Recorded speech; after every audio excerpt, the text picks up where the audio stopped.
중세 국어의 어제 오늘 기본적인 개념인데 이거는 반드시 알아야 되는 거야. 이걸 모르면 아예 이해를 못하거나 문제 푸는데 전혀 문제를 접근을 못해. 그러니까 이거는 기본으로 알아도 기역부터 티읕까지 다 개념어들이 보기에 나왔는데 하나하나 보기로 할게.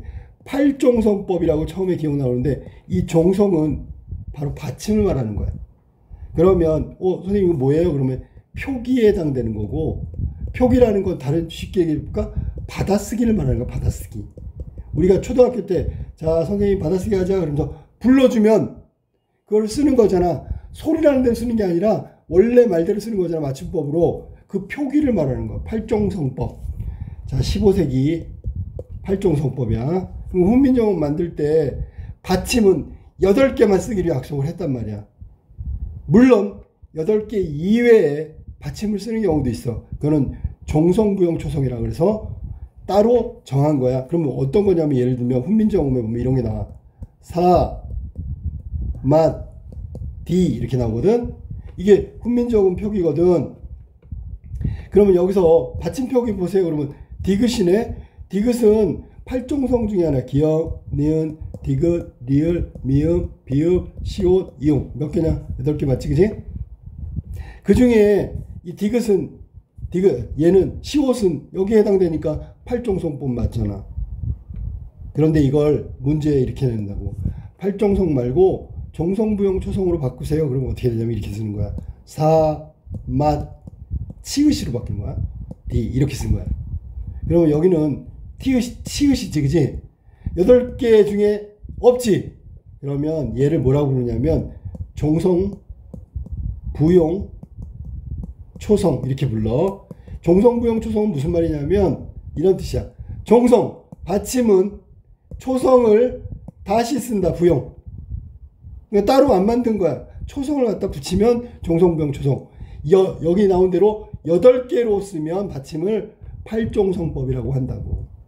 팔종성법이 충분하다. 그걸 팔종성 가족용법 이렇게 불러.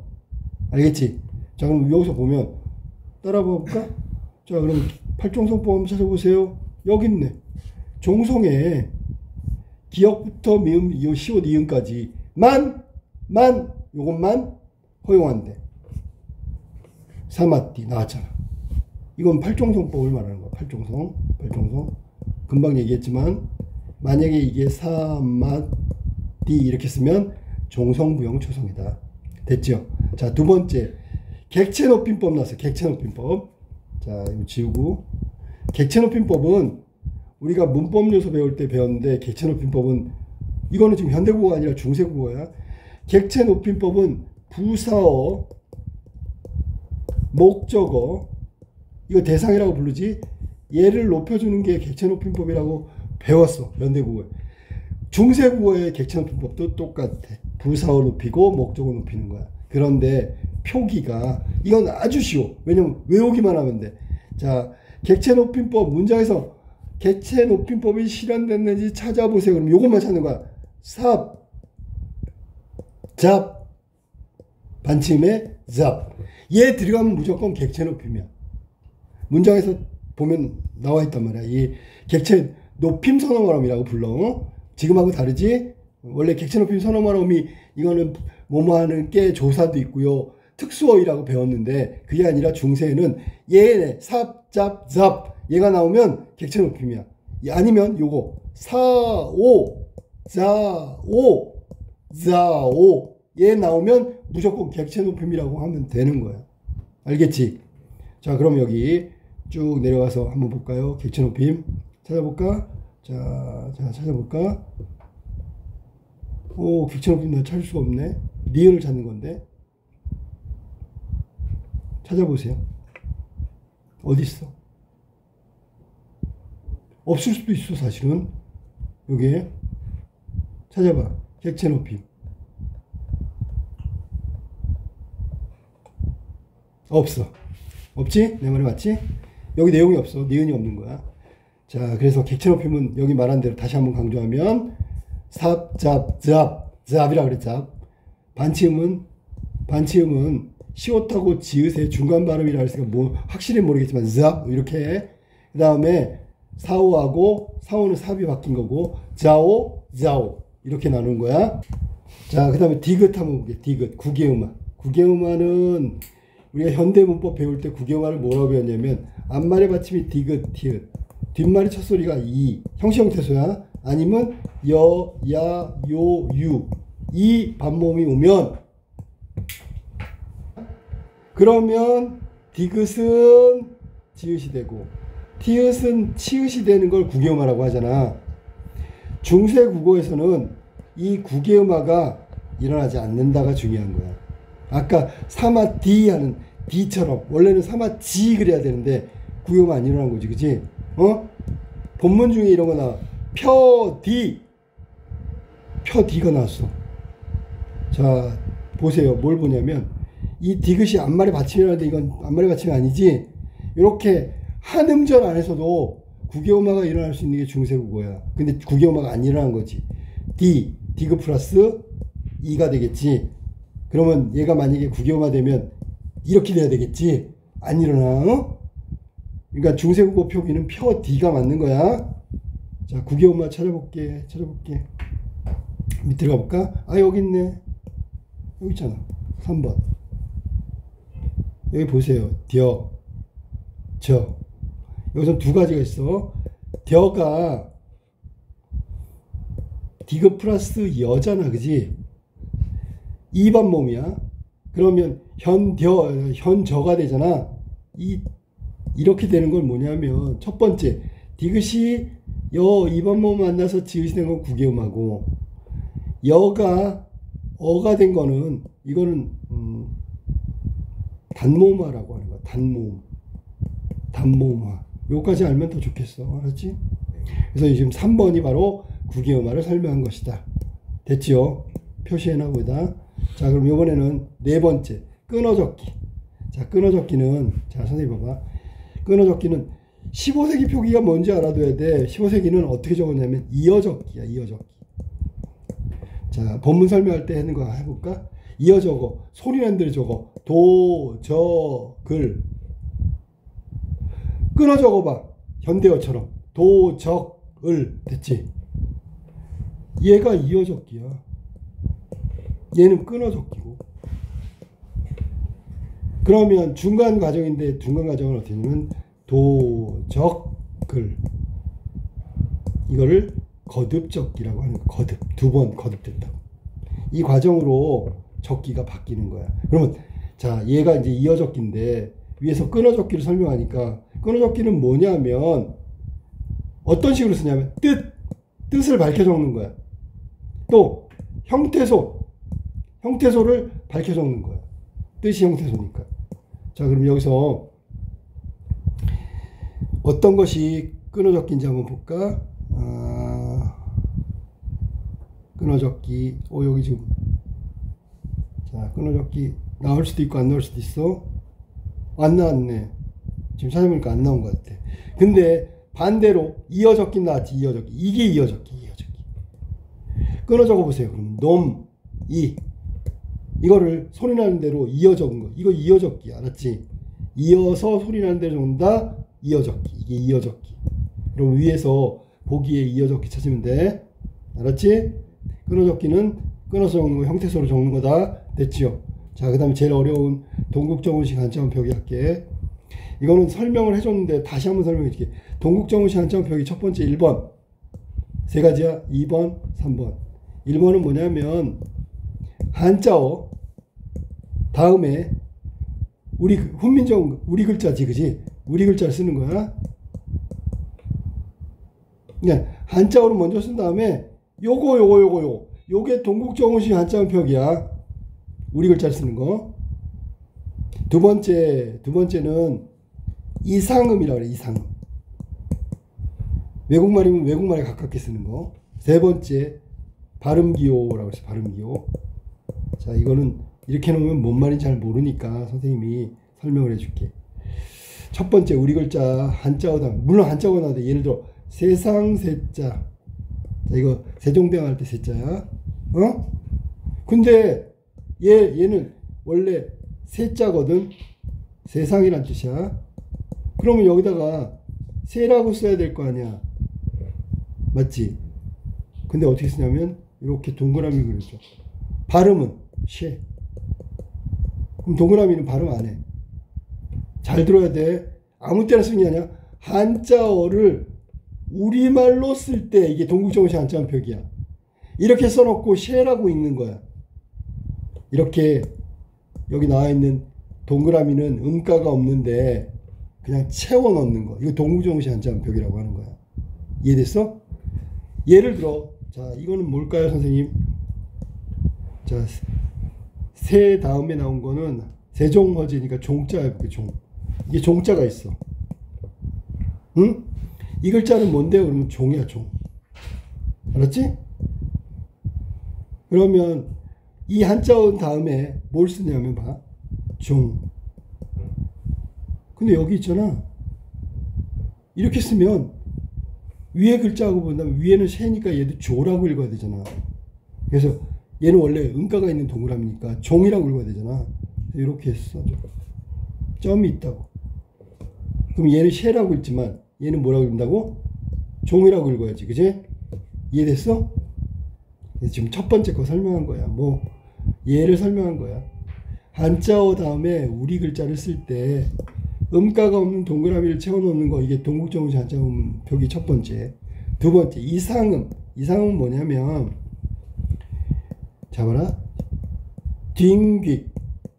좀 이상하지 않아? 중국 아니야, 중국? 이거 선생님한테 이런 설명해. 자, 이거 뭐라 쓰냐면 잘 봐봐. 이게 북경이라고 쓴 거거든? 어? 이거 읽어보세요, 그럼. 북경. 근데, 중국 사람이 이거를 북경이라고 읽어? 아니잖아. 베이징. 이게 원래 원음이잖아. 어? 그럼 원음에 가깝게 어떻게 썼어? 이렇게 쓴 거야.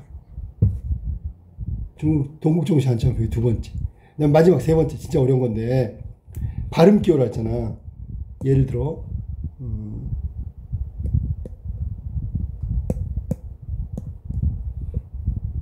이렇게 쓰나? 아, 이거 맞구나. 못할 놈이 많으니 라고 훈민정음에 나와. 할자가 나오거든. 어? 이 발음 기호래. 얘가 동국정시 한자음 표기야. 얘가 발음 기호야. 발음 기호. 왜 발음 기호냐면, 원래 볼래? 자, 할이라고 읽어볼까? 그럼 얘는 길게 읽어야 되는 거야. 왜냐면 여기 나온 리을이 유음이라서 할 이렇게 읽어야 돼. 근데 여기에 갑자기 뭐가 들어가냐면 여린이웃이 딱 들어가니까 할! 짧게 읽으라고. 짧게 읽으라는 거야. 입성처럼 읽으라고. 입성 표시야. 알았어? 입성 표시를 말한다. 그러니까 얘가 세 번째 동국정시 한자음 표기다. 한자음일 때가 아니야. 중요한 게. 이거 헷갈리면 안 돼? 우리말이 아니라 한자어를 접고 한자어 다음에 우리말을 쓰는 표기법을 말하는 거야. 동국정시 표기. 밑에서 찾아볼래?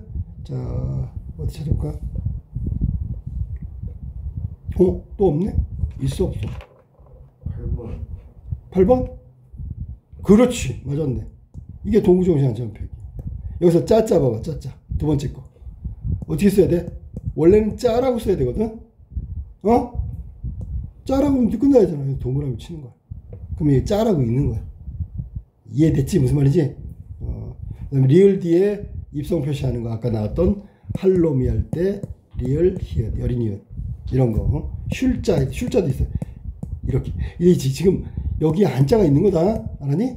무조건 하는 게 아니야. 자, 그래서 동국정시 한자음 표기 설명을 끝냈어. 자, 그 다음에 명사형어미 할게. 명사형어미 잘 들어봐. 이름이 명사형이야. 어미. 우리 명사형어미 한번 해볼래? 뭐뭐 미음, 뭐뭐 뭐뭐기. 자, 볼래? 달리다라는 동사가 있는데 이거 명사형으로 만들어 볼까? 달림, 달리기. 됐지? 원래는 명사가 아닌데 요거 붙고 요거 붙으니까 명사처럼 보이잖아. 이게 명사형이라고. 그런데 중세국어에는 이런 게 없고요. 옴이나 음이 있다라는 걸 얘기하는. 여기 찾아볼까? 옴이나 음. 그것이 여기 있네. 6번이 명사형 의미를 설명하고 있는 거야. 그 다음에 더 중요한 거. 이 뭐뭐와 기가 나오거든? 이거는 훈민정음 15세기 때가 아니야.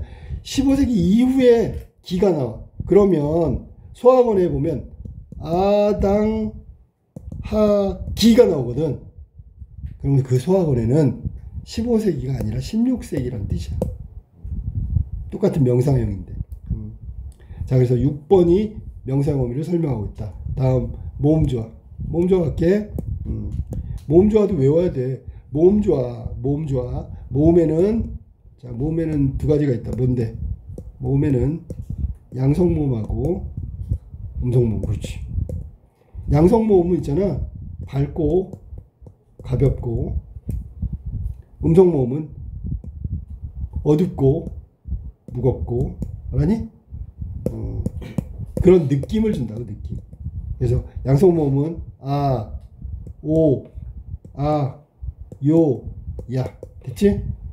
이런 모음들이 어울려 써야 되는 거야. 다른 거 쓰면 안 돼. 그 다음에 음성모음은 으, 우, 어. 그러면 유, 여, 의까지. 이게 음성모음이야. 그 다음에 요 양성도 아니고 플러스도 아니고 마이너스도 아니고 중성모음이 있어. 중성. 얘는 둘 다 써도 되지. 양성에 써도 되고 음성에 써도 돼. 그 대표적인 모음이 뭐냐면 이다. 이. 그러면 선생님이 이거 보면 깡패 뭐냐면 끼리끼리 몰려다니는 거야. 자, 선생님 보세요. 뭐 양성은 박대. 몰라? 촐랑. 음성은 줄렁. 이해됐냐? 무슨 말인지? 이때 모음만 살펴보는 거. 모음. 오, 아. 양성모음. 모음조화 지켜진 거야. 우, 어. 모음조화 지켜진 거야. 이해됐지? 그게 모음조화를 설명하는데, 여기서 마지막으로 강조. 모음조화. 중세국어 모음조화는 엄격이 뭐야? 반드시 지켜야 된다는 거야.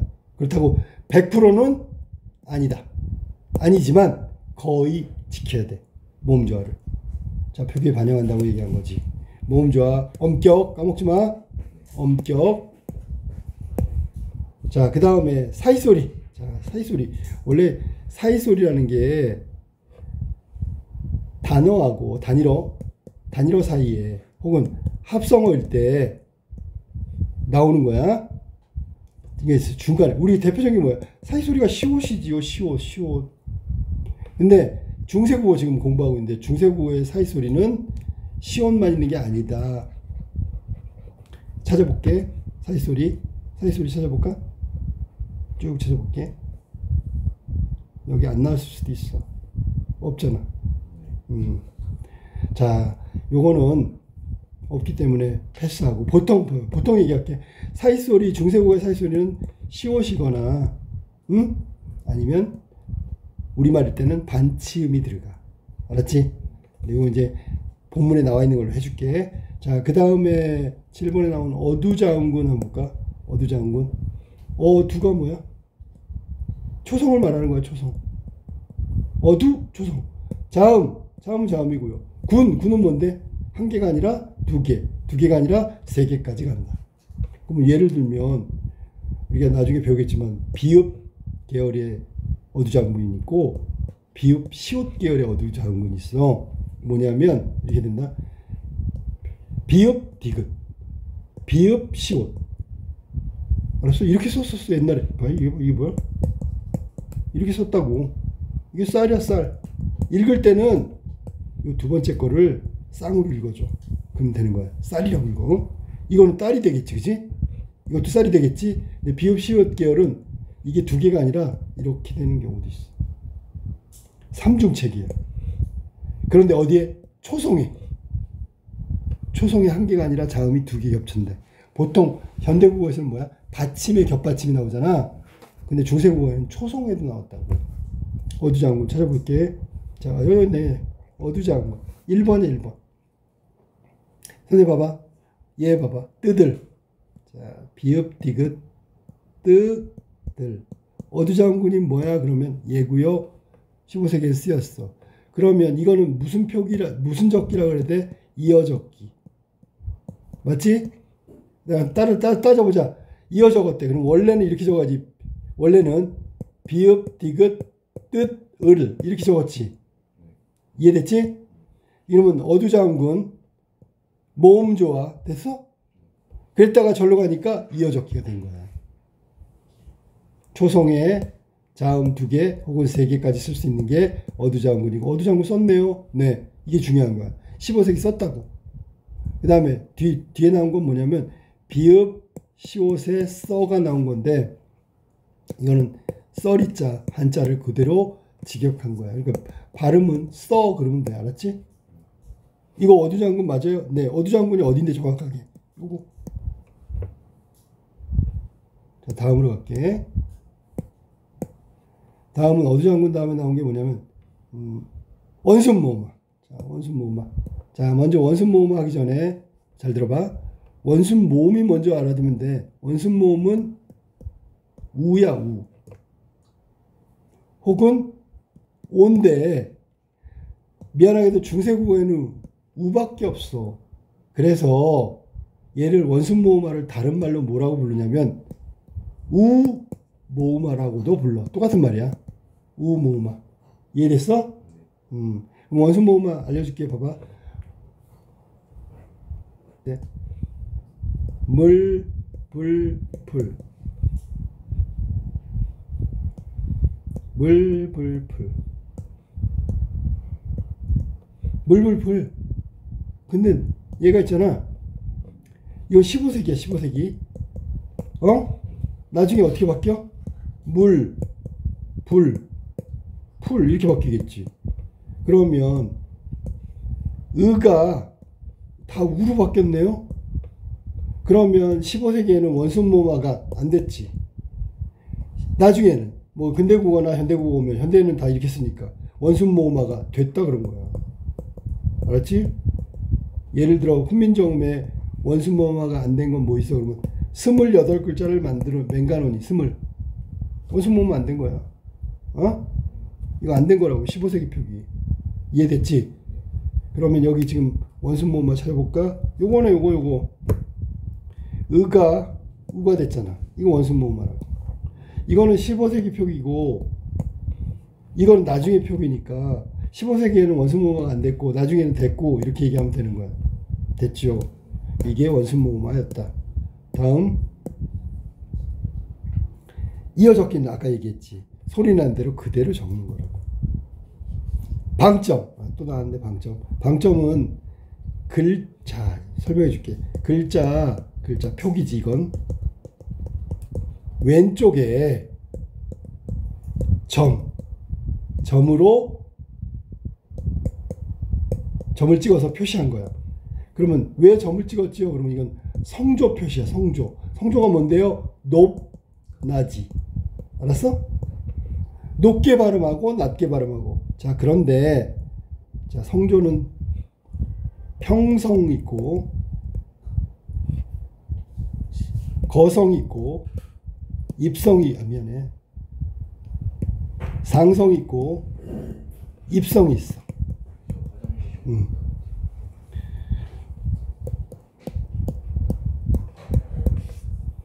왼쪽에 점을 찍으라 했으니까 얘는 평성은 안 찍고 거성은 1개 찍고 상성은 2개 찍고 입성은 안 찍을 때가 있고 하나 찍을 때가 있고 2개 찍을 때가 있어. 입성만 조심하면 돼.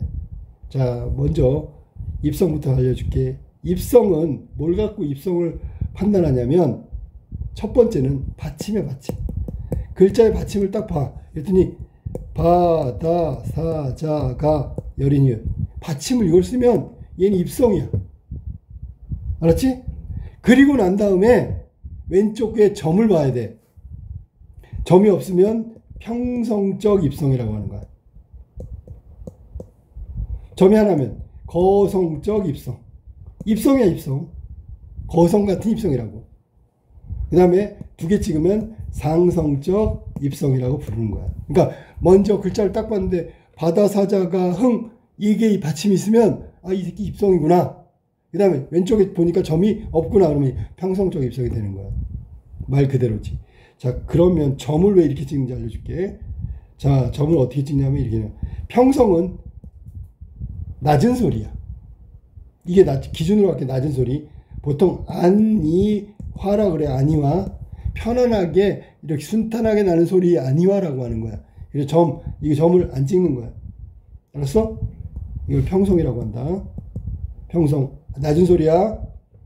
자, 그 다음에 거성은 높은 소리야. 얘보다 높지, 그지?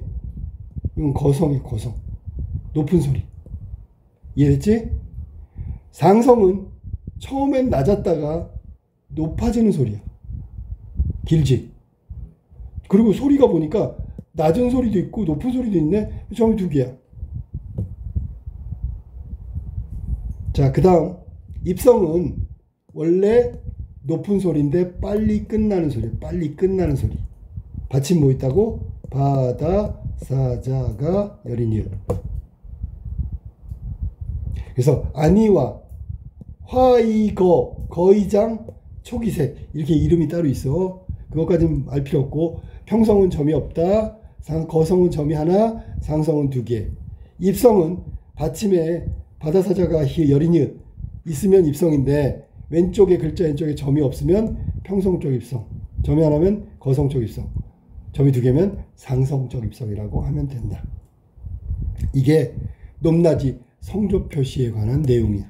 알았지? 자, 그래서 거기 기억, 니은, 성조 표시 나와 있는 거 찾으면 돼. 알았지? 여기 있네, 여기. 5번이네, 5번. 소리의 높낮이고요. 자, 그럼 이제 해볼까? 말이라는 글자가 나왔어. 받침이 뭐야? 리을. 리을이면 입성은 아니네, 그지? 입성 아니지? 왼쪽에 보니까 점이 두 개. 그럼 얘는 뭐야? 상성이지. 그럼 발음을 하면 이거지. 말, 이렇게 돼야 되겠지. 발음을 하면. 처음에는 평성하다가 나중에 거성으로 가야 되잖아. 점 두 개짜리니까. 그래서 얘가 상성 표시로 점 두 개를 찍는다. 자, 그럼 이번에는 오른쪽 문제 한번 볼까? 여기 지금 10번 문제 보면 자음, 모음, 체계 뭐 이렇게 돼 있는데 이것도 사실은 현대국어에서 자음 체계, 모음 체계가 있거든. 그거하고 조금 다르기 때문에 외워두면 좋은데 굳이 이런 것까지 외울까 모르겠어. 자, 1번부터 볼까? 일단 요거 하기 전에 알려줄게. 뭐냐면 이게 소리 나는 위치에 따라서 구분한 거거든. 먼저 훈민정음 자모 체계라고 했는데 자음이니까 자음 뭐야 이렇게. 자음의 기본자는 따라해 보세요. 사, 과, 나, 무, 요. 무슨 나무? 사과나무요. 이게 기본자야. 여기서 있잖아. 가획을 하고 이 가획이라고 하는 거야. 응?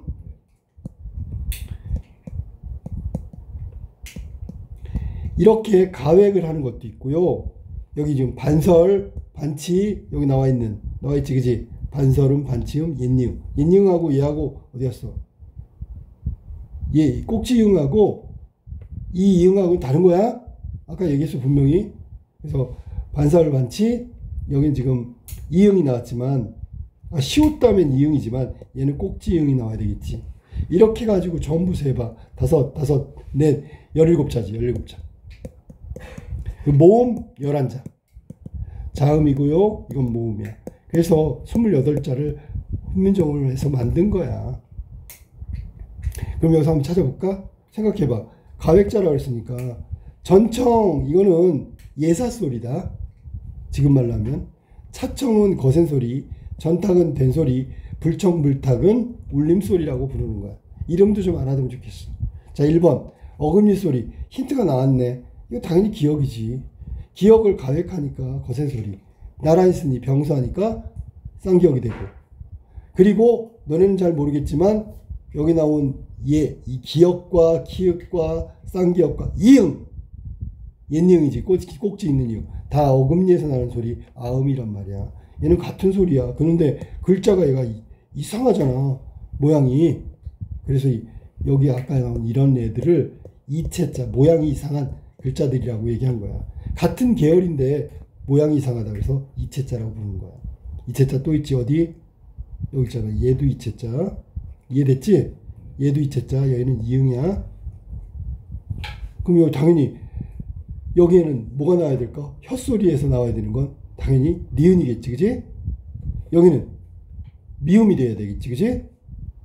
얘는 시옷이겠고, 그 다음에 얘는 없어. 이 소리에는 울림소리가 없는 거야. 됐죠? 이렇게 해서 1번에는 기역, 2번에는 니은, 3번에는 미음, 4번에는 시옷, 5번에는 이응이다. 이응. 조심할 건 여기는 이응이고 위에는 옛니응, 꼭지가 있는 거다. 다른 거야. 어? 자, 그러면 자음은 뭐를 본따 써? 본따. 상형이니까 발음기관이겠고, 발음기관. 선생님, 무슨 발음기관을 본따 써요? 이거야, 이거. 자, 생각해봐. 어금니 소리는 이게 혀가 있잖아. 입천장에 닿아서 막는 소리야. 그 모양을 본뜬 거야. 알았니? 그럼 제일 쉬운 게 뭐야? 동그라미. 목구멍 슬라이스 해봐. 위에서 보면 동그라미 아니야? 그 발음기관 모양 본딴 거야, 이게 자음은. 그리고 이렇게는 가획한 거고. 그러니까 기본자 아까 뭐라 했지? 사, 과, 나, 무, 요. 됐니? 요 기본자에다 가획한 것 뿐이라고. 그 다음에 모음 기본자는 우리가 얘기했듯이 천, 지, 인, 삼재라고 하는데, 천지인. 옛날 사람들의 우주관은 하늘은 둥글고 땅은 평평하고, 사람은 모르겠다. 서 있나? 뭐 아무튼 이것도 상형이야, 상형. 얘도 상형이고. 자, 그러면 여기서 알아둘 거는 자음은 상형한 다음에 가획한 거고, 모음은 여기서 말한 대로 상형한 다음에, 조심해, 합성한 거야. 어떻게 합성하냐면 아래하고 어하고 합쳐서 어가 된 거지. 이거를 초출자라 그래. 이번에 어에다가, 초출자에다가 또 점을 더했어. 그러면 여가 되겠지. 이건 제출자라고 하는 거야. 이 초출, 제출, 이걸 합쳐서 합성이라고 한다. 원리는 합성의 원리. 알았지? 자, 그 다음에 한글은 상형의 원리를 기본으로 하고 기본자를 만든 다음에 획을 더하는, 틀렸잖아. 합용이 아니라 가획이라고 해야지. 가획의 원리가 적용된다. 이해됐지? 이것도 기본적으로 알고 있을 때 중학교 때 배우긴 했는데 다시 한번 확인하는 거야. 그 다음에 14번. 모음의 초출자는 얘가 아니지. 초출자는 이런 거야. 한 번. 뭐지? 이런 거. 됐어? 얘가 초출자고, 뭐, 두 개 찍은 거, 이건 제출자야. 이런 것들 있잖아. 그지? 얘는 초출자는 아니다. 그러니까 얘도 틀린 거고. 오늘날에 쓰이지 않는 문자는 4가지다. 맞아서 틀렸어? 맞아서 틀렸어. 맞았지요? 자, 나중에 보면 알겠지만, 없어진 순서는 10원을 가지고 산에 가서 사과를 먹었더니 씨만 남았다. 이 순서들이 없어진 거야. 이거는 15세기 만들자마자 없어진 거고, 얘네들은 변천 과정에서 없어진 거고, 얘는 마지막에 1933년에 글자만 있고 소리가 없어졌기 때문에 완전히 없어진 거다. 이해됐지?